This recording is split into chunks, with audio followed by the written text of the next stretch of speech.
안녕하세요. 피부과 전문의 임정구입니다. 여름 오기 전 열심히 토닝하시는 분들 많은 것 같습니다.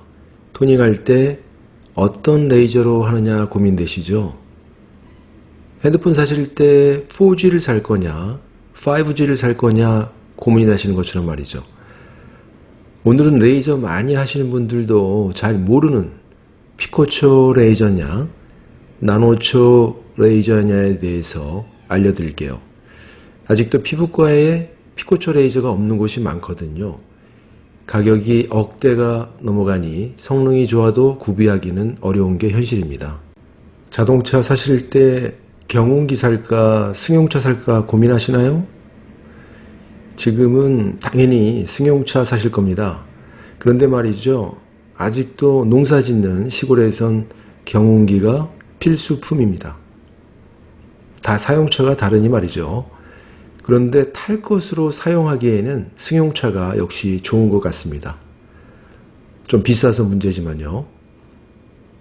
토닝하시는 레이저는 속도로 볼 때 나노초와 피코초 레이저로 크게 나눈다고 볼 수 있습니다. 마치 경운기냐 승용차냐처럼 말이죠. 나노초가 더 느린 거고요. 피코초가 더 빠른 겁니다. 여기서 잠깐 나노와 피코초를 정리하고 넘어가겠습니다. 1초는 다 아시죠? 1밀리초는 1천분의 1초입니다. 여기서 1000배가 빨라지면 1마이크로초가 됩니다. 1마이크로초는 100만분의 1초고요. 다시 1000배가 빨라진 것이 1나노초, 즉 10억분의 1초입니다. 거기서 또 1000배가 빨라진 것이 1피코초, 즉 1조분의 1초입니다. 그러니까 나노초보다 피코초는 레이저 빔의 속도가 1000배가 빨라진 거죠. 간단히 이해하기 쉽게 비유를 하자면 기차로 치면 놀이동산 아기들 기차에서 KTX 정도 될까요? 4G에서 5G 정도 될까요? 아마도 자동차로 치면 경운기에서 승용차 정도? 뭐 그런 식으로 이해하기 쉽게 비유해 본 겁니다. 레이저 외관을 먼저 비교해 보죠. 가운데 큰 레이저가 바로 피코초 레이저입니다. 가격도 비싸고 속도도 빠르고 덩치도 크고 파괴력도 크죠. 우측의 피코초 절반 크기에 해당하는 레이저가 바로 나노초 레이저입니다. 아담하죠. 가격도 착하고 속도도 좀 느리지만 가성비가 좋습니다. 레이저 암, 즉 사람으로 치면 팔이라고 할 수 있는 장치도 피코초가 더 긴 걸 볼 수 있습니다. 가까이 가서 보면 정면에 컨트롤 판넬이 보이고 그 아래 시동키가 보입니다. 피코초는 요즘 자동차처럼 버튼식으로 되어 있네요. 아무나 작동이 가능하니 비밀번호를 입력해야 작동합니다. 핸드피스를 연결하는 장치고요. 뒤에는 5개 연결된 핸드피스 포함 6개의 손잡이가 보이실 겁니다. 다 용도가 다른데요. 여러분은 그냥 다양한 기능이 가능하다 정도만 생각하시면 될 듯 합니다. 흉터, 재생, 홍조, 혈관, 문신, 색소 등등 다양합니다. 나노초 레이저 외관을 보시면 역시 정면에 컨트롤 판넬이 있고 아래에는 옛날 자동차처럼 열쇠로 돌려서 작동시키는 방식입니다. 나노초 레이저의 핸드피스는 보시는 바와 같이 연결된 1개를 포함해 총 3개가 있는데 역시 그 기능은 피코초보다 좀 떨어질 걸로 쉽게 예상이 가능하겠습니다. 핸드피스는 역시 교체가 가능한 방식입니다. 실제로 레이저 빔의 파괴력을 느껴보도록 실험을 했습니다. 전 항상 실험을 먼저 해보죠. 나노초 레이저는 배경의 색지에 약간의 불빛 정도 보이고요. 커다란 변화는 육안으로 볼 수 없습니다. 레이저 빔이 나갈 때마다 반짝이는 것이 보이시죠? 현재의 레이저 세팅은 빔 크기 7mm에 에너지 밀도 1.6J입니다.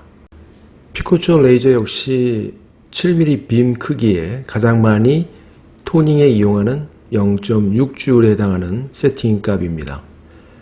레이저 한 발 주사할 때마다 색지에 패이는 자국에 약간의 연기가 보이실 겁니다. 나노초 레이저에 비해 낮은 값인데요. 속도가 워낙 빠르다 보니 파괴력이 더 커진 것이죠. 다음은 진피 색소를 파괴할 때 주로 사용하는 7mm 빔 크기의 1.2J로 세팅한 값입니다. 색지가 하얗게 변하면서 손상되는 소견을 볼 수 있습니다. 먼저 피코초 레이저로 토닝할 때 사용하는 에너지 수준으로 메추리알을 조사해 보았습니다. 7mm 0.6J 수준입니다. 거의 변화가 없는 소견이고요. 다음은 2배로 올려 7mm 1.2J 수준으로 조사해 보겠습니다. 메추리알 검은 부분에 자국이 생기는 것을 볼 수 있습니다. 자, 이렇게 한 번 쏘는 실험에서 직접 토닝할 때처럼 10Hz, 즉 1초에 10번 빔을 쏘아 보겠습니다. 어떠세요? 색소가 금세 없어지는 것을 보실 수 있죠? 다시 한번 보여드리겠습니다. 이건 실험이고요. 실제 환자분들 얼굴에서 이런 반응까지 나타나는 것은 아니니까 참고용으로 이해하시면 됩니다. 다음은 나노초 실제 토닝 수준인 빔 크기 7mm에 1.6J 상태인데 아무런 변화가 없습니다. 자, 좀 올려볼게요. 2.4J로 올려보죠. 역시 아무런 반응이 없습니다. 피코초 레이저는 1.2J에서 격한 반응이 있었는데요. 그 2배에도 나노초에는 반응이 없죠. 7mm에서 맥시멈 4.4J까지 올릴 수 있는데요. 4.4J로 놓고 조사해 보겠습니다. 그래도 반응이 없습니다. 자, 피코초와 나노초 파괴력 어느 정도인지 쉽게 감이 잡히시죠? 여기까지 토닝에 사용되는 대표 장비 피코초와 나노초를 비교해 보았습니다.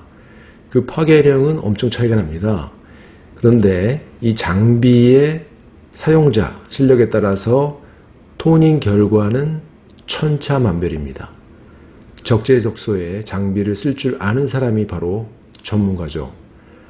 피코초와 나노초 레이저를 다 가지고 있는 피부과는 좀 더 다양한 치료 결과를 줄 것으로 기대하셔도 좋겠지만 꼭 피코초 레이저가 좋은 것은 아니니까 장비보다는 전문의 선생님의 실력을 보고 토닝을 받으시는 것이 현명하다고 조언드리고 싶습니다. 지금까지 피부과 전문의 임정구였습니다.